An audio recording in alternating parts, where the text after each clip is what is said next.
Sin City. Adult Disneyland.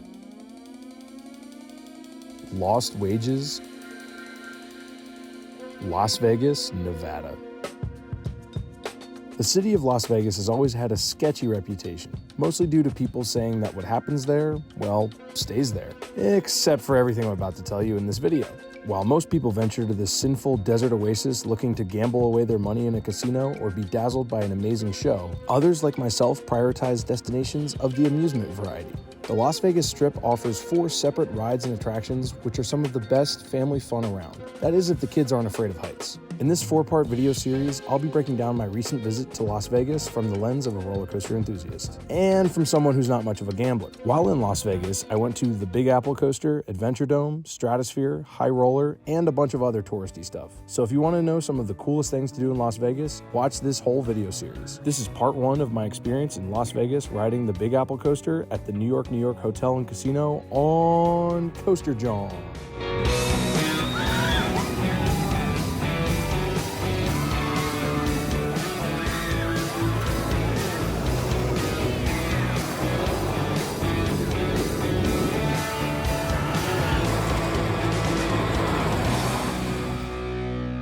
Recently, I had the exciting opportunity to travel to Las Vegas for work and knock out all of the rides and attractions that Sin City has to offer.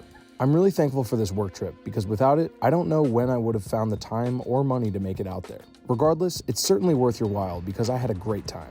All of the rides and attractions in Las Vegas can certainly be done in one day, but to make the most of it, I would spend at least 2 or 3 days here to take the time to take it all in. Before we get underway, I just wanted to briefly thank any returning subscribers, and if you're new to this channel, please consider liking the video and subscribing to Coaster John for more theme park content in the future. Once work obligations were out of the way, I was off to the Las Vegas Strip. We stayed at the south end of the Strip near the airport, so my first stop was the Big Apple Coaster at the New York Hotel and Casino, which is one of the southernmost casinos on the Strip. Just to give you an idea of where everything is, from north to south, it goes the Stratosphere, the Adventure Dome at Circus Circus, then the High Roller Observation Wheel, and then finally the Big Apple Coaster at the southernmost end. It's at the corner of Get a Map and Off.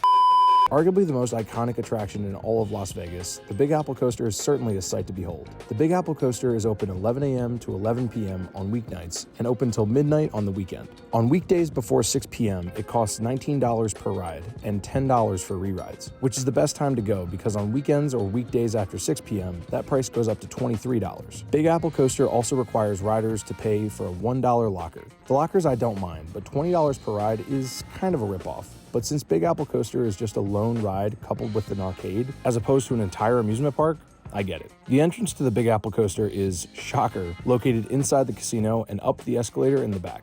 Arrows on the floor direct you to the ride entrance, which is in the back of the arcade. Built on top of and winding around the New York Hotel and Casino, Big Apple Coaster certainly looks better than it rides. Built by TOGO in 1997, Big Apple Coaster is certainly a unique ride to say the least. Previously known as Manhattan Express, as you can see by the outdated sign near the elevator, as well as just roller coaster, Big Apple Coaster as it's known today is a 203-foot, 61-meter tall hypercoaster that goes 67 miles per hour or 107 kilometers per hour and features 2 inversions. Don't let these stats fool you though, because the ride is certainly flawed. Now you might be wondering, how does a tall and fast roller coaster that goes upside down twice be bad? While I wouldn't say the ride is necessarily bad, I will say there are just a lot of factors going against it. First off, it's built by a manufacturer that outside of Japan has not had much success. While TOGO has many good operating coasters in Japan, all the ones they built in the US were complete duds, and almost all of them have been removed except, of course, for the Big Apple Coaster. Secondly, it's just a weird ride,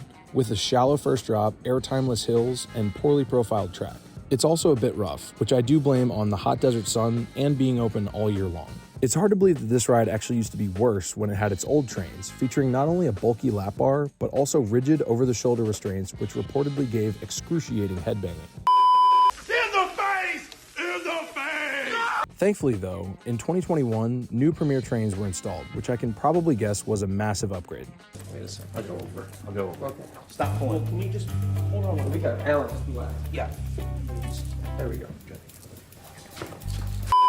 All judgments aside, this ride actually isn't as bad as myself and others make it out to be. I think we're all very critical of the ride since it could be so great, but ends up being relatively mid. Anyways, what does Big Apple Coaster do well?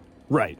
Positive G-forces, that's it. For a coaster that definitely does too much, I will say my favorite moments of the ride were definitely the inversions. Though I don't agree with putting inversions like this on a coaster so tall, I do think that the new Premier trains help these elements a ton. Before it gets to the inversions, Big Apple Coaster slowly climbs its large lift hill located behind the hotel. Once it gets to the top, for some reason the structure levels out, resulting in a pretty weak drop down the 144-foot or 44-meter first drop. This gives good speed and maybe some mild floater, but not much. Next is the first hill/turnaround that turns the train around the building to the front of the hotel. This hill also gives weak floater at best. Next is an almost identical turnaround which travels over the Ellis Island portion of the building. This hill does actually give some decent airtime, but both of these elements are clearly intended to give more scenic views than anything. Next is the first inversion, which is a tight vertical loop which depending on the temperature can make you gray out. Next is a violent dive loop, which is my favorite element of the ride. The transition into it is so quick and kind of painful, but fun.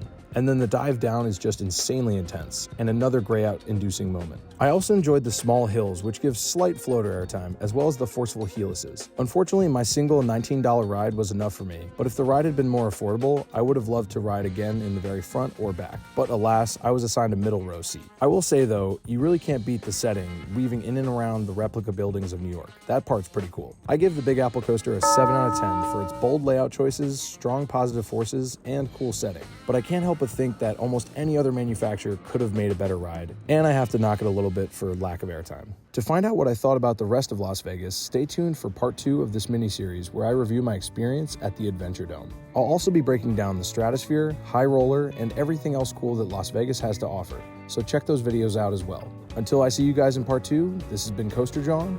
Ride on.